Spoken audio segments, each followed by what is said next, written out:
Bismillahirrohmanirrohim. Assalamualaikum warahmatullahi wabarakatuh. Alhamdulillahirabbil alamin.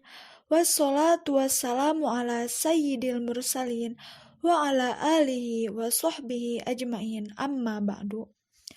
Kami mahasiswa jurusan Manajemen Pendidikan Islam, Fakultas Tarbiyah dan Keguruan UIN Sunan Gunung Jati Bandung akan mempresentasikan mata kuliah Manajemen Strategik yang dibimbing oleh Ibu Dr. Ambar Seli Restari SE MPD dan Bapak Dr. Aep Tata Surya SHI MM. Adapun tema presentasi kami berjudul Formulasi Strategik yang akan dibawakan oleh kelompok 6 MPI 3A yang beranggotakan Ade Lela Latifah, Ahmad Huda Zainul Waton, Anissa Salsa Ramadhani, Ari Alfiansah, Azkia Alia Yuna Surahman, Dila Zakia, dan Intan Putri Triana. Baik, langsung saja kita memasuki kepada materi pertama. Bismillahirrahmanirrahim. Di sini saya akan memaparkan materi yang pertama, yaitu strategi alternatif untuk corporate, divisi, dan tingkat fungsional. Yang pertama adalah strategi korporasi dirumuskan oleh manajemen puncak dan dirancang sedemikian rupa guna mencapai tujuan organisasi. Memformulasikan strategi korporasi di dalam perusahaan besar akan sangat berbeda dan memerlukan koordinasi guna mencapai tujuan organisasi secara keseluruhan. Ada beberapa alternatif strategi yang bisa dipilih oleh perusahaan, yang tertentu saja pemilihan tersebut tergantung beberapa faktor lingkungan yang menentukan, seperti faktor lingkungan dan lain-lain. Yang pertama ada concertation strategi, yang kedua ada stability strategi, yang ketiga ada growth strategi, yang keempat ada referencement strategi. Strategi yang diterapkan ketika perusahaan sudah tidak lagi bisa bersaing secara efektif terdiri dari 4, yaitu yang pertama adalah tomorrow strategi, yang kedua divestment strategi, yang ketiga liquidation strategi, yang keempat yaitu combination strategi. Mungkin dicukupkan untuk pemaparan materi dari saya. Terima kasih. Assalamualaikum warahmatullahi wabarakatuh. Di sini saya akan menjelaskan materi tentang strategi divisi atau bisa disebut dengan strategi unit bisnis. Strategi divisi ini merupakan suatu strategi bagaimana suatu atau masing-masing unit bisnis yang dimiliki korporasi tumbuh dan berkembang. Nah, untuk itu ada beberapa pilihan yang dilakukan oleh manajemen untuk melakukan perkembangan pada tingkat strategi bisnis ini atau strategi divisi ini, yaitu yang pertama adalah strategi keunggulan biaya. Keunggulan biaya atau bisa disebut kepemimpinan biaya atau cost leadership menekankan pemproduksian produk-produk yang distandarisasi dengan biaya per unit yang sangat rendah untuk para konsumen yang peka terhadap harga. Nah, terdapat dua alternatif juga dalam strategi kepemimpinan biaya ini, yaitu strategi biaya rendah atau low cost dan strategi best value atau strategi nilai terbaik. Nah, strategi ini bertujuan untuk menawarkan serangkaian produk atau jasa pada harga yang serendah mungkin dibandingkan dengan produk pesaing dengan atribut atau model yang serupa. Sasaran dari strategi ini adalah pasar yang sangat besar. Yang kedua adalah strategi diferensiasi.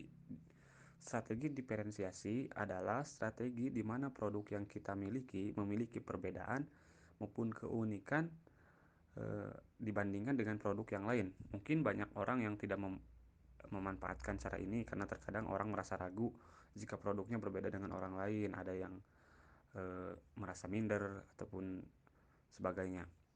Nah, Tetapi juga dalam strategi ini memiliki keunggulan-keunggulan. Yang pertama yaitu akan memperpanjang siklus hidup produk. Yang kedua, suatu produk pasti akan mengalami siklus decline atau penurunan. Jadi pada prinsipnya, sebelum terjadi penurunan di dalam pemasaran produk atau jasa kita, perlu dilakukan diferensiasi supaya penjualan di dalam pemasaran kita meningkat kembali. Yang selanjutnya, diferensiasi akan membuat produk atau jasa kita lebih diingat oleh konsumen. Diferensiasi akan membuat produk atau jasa kita lebih melekat di benak konsumen.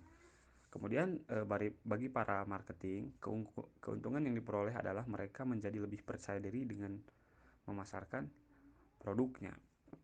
Nah, kemudian diferensiasi akan membuat produk atau jasa kita terlihat lebih baik dibandingkan dengan produk yang lain. Yang terakhir, diferensiasi akan membuat nilai jual produk atau jasa yang kita pasarkan menjadi lebih tinggi. Strategi alternatif yang ketiga adalah strategi fokus. Strategi fokus ini digunakan untuk membangun keunggulan bersaing dalam suatu segmen atau pasar yang lebih sempit. Strategi jenis ini ditujukan untuk melayani kebutuhan konsumen yang jumlahnya relatif kecil dan dalam pengambilan keputusannya untuk membeli relatif tidak dipengaruhi oleh harga. Misalnya Alfamart atau yang sejenisnya. Nah, ini juga termasuk ke dalam strategi fokus. Begitu. Mungkin sekian dari saya. Wassalamualaikum warahmatullahi wabarakatuh. Bismillahirrahmanirrahim. Assalamualaikum warahmatullahi wabarakatuh. Saya Azkia Ali Yunus Rahman akan memaparkan materi ketiga, yaitu tentang strategi fungsional. Strategi fungsional merupakan suatu pendekatan terhadap area fungsional untuk mencapai tujuan perusahaan dan unit bisnis dengan memaksimumkan produktivitas sumber daya. Strategi ini dititik beratkan pada pengembangan dan pemeliharaan suatu kompetensi khusus untuk menghasilkan keunggulan bersaing bagi suatu perusahaan dan unit bisnis. Adapun beberapa bagian dari strategi fungsional yaitu strategi pemasaran. Strategi pemasaran berkaitan dengan penetapan harga, penjualan, dan pendistribusian produk. Titik berat dari strategi ini adalah pada segmentasi pasar, target pasar, dan positioning. Yang kedua, strategi keuangan.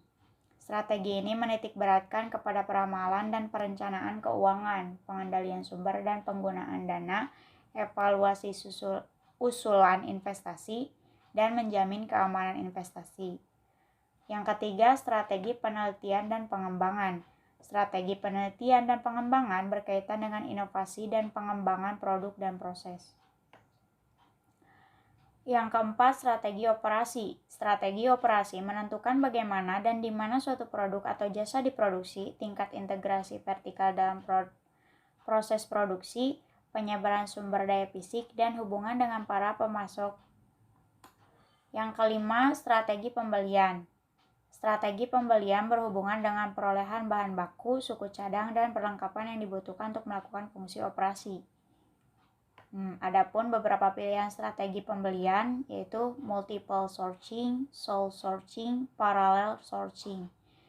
Yang keenam, strategi logistik. Strategi logistik berkaitan dengan aliran bahan dan produk ke dalam dan keluar dari proses produksi. Yang ketujuh, strategi manajemen sumber daya manusia. Strategi ini berhubungan dengan perekrutan, penyeleksian, penilaian, dan motivasi. Yang kedelapan, strategi teknologi informasi. Strategi yang berkaitan dengan pemanfaatan teknologi informasi untuk menghasilkan keunggulan bersaing. Baik, di sini saya akan memaparkan materi tentang memilih strategi yang optimal. Pada dasarnya, analisis dan memilih strategi yang optimal menentukan tindakan alternatif terbaik dalam mencapai misi dan tujuan dengan memanfaatkan evaluasi dari visi, misi, tujuan, penilaian internal, dan penilaian eksternal. Dalam proses penyusunan strategi yang optimal, sebaiknya melibatkan banyak manajer dan karyawan yang memiliki andil, skill, dan pengetahuan dalam perumusan visi dan misi, melakukan penilaian internal dan penilaian eksternal, sehingga dengan partisipasi dari semua perwakilan tersebut memberikan peluang pemahaman terhadap strategi perusahaan dengan lebih baik dan berkomitmen dalam menjalankan tugas yang penuh terhadap perusahaan. Teknik perumusan dalam memilih strategi yang optimal dapat diintegrasikan ke dalam kerangka pengambilan keputusan 3 tahap, yaitu tahap input, tahap pencocokan, dan tahap keputusan. Tahap input merupakan tahapan dalam meringkas informasi input dasar yang dibutuhkan dalam perumusan strategi.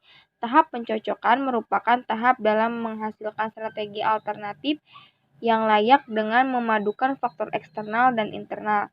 Tahap kedua ini meliputi berbagai macam langkah, yaitu yang pertama, metrik SWOT. Pada metrik ini ada 4 strategi yang dapat dikembangkan, yaitu strategi SO memanfaatkan kekuatan internal untuk menarik keuntungan dari peluang eksternal. Yang kedua ada strategi WO bertujuan untuk memperbaiki kelemahan internal dengan memanfaatkan peluang eksternal. Yang ketiga ada strategi ST, yaitu menggunakan kekuatan internal untuk menghindari dari berbagai ancaman eksternal yang akan datang. Yang keempat ada strategi WT, merupakan taktik defensif yang diarahkan untuk mengurangi kelemahan internal dan menghindari ancaman eksternal. Yang kedua ada metric space, terdiri dari kerangka kerja 4 kuadran, di mana masing-masing kuadran menunjukkan apakah strategi agresif, konservatif, defensif, atau bersaingan yang bisa diterapkan dalam suatu organisasi. Mungkin cukup sekian yang dapat saya sampaikan. Saya kembalikan kepada moderator. Baiklah, bismillahirrahmanirrahim. Saya akan menjelaskan tentang cara menerjemahkan strategi dalam kebijakan. Menerjemahkan strategi merupakan bagian dari proses formulasi strategi, terutama pada proses implementasi kebijakan. Kebijakan yang telah ditetapkan kemudian diterjemahkan menjadi rangkaian kegiatan pokok, yang kemudian dijabarkan ke dalam berbagai tugas pokok dan fungsi. Dengan demikian, setiap kegiatan yang dilakukan atau setiap tugas yang dilaksanakan oleh suatu organisasi atau instansi pemerintah jelas secara logis harus dalam rangka pelaksanaan program atau kebijakan yang telah dirumuskan. Untuk mendukung berbagai tugas pokok dan fungsi, diperlukan dukungan dari berbagai komponen dan organisasi. Salah satu latar utama yang mempengaruhi suksesnya implementasi kebijakan tersebut adalah kemampuan aparatur atau pelaksana di tingkat bawah. Penempatan orang-orang yang memiliki kompetensi dalam menjalankan setiap kebijakan yang telah ditetapkan, serta adanya faktor yang sangat penting. Terima kasih, cukup sekian dari kelompok kami, kurang lebihnya mohon maaf. Wassalamualaikum warahmatullahi wabarakatuh.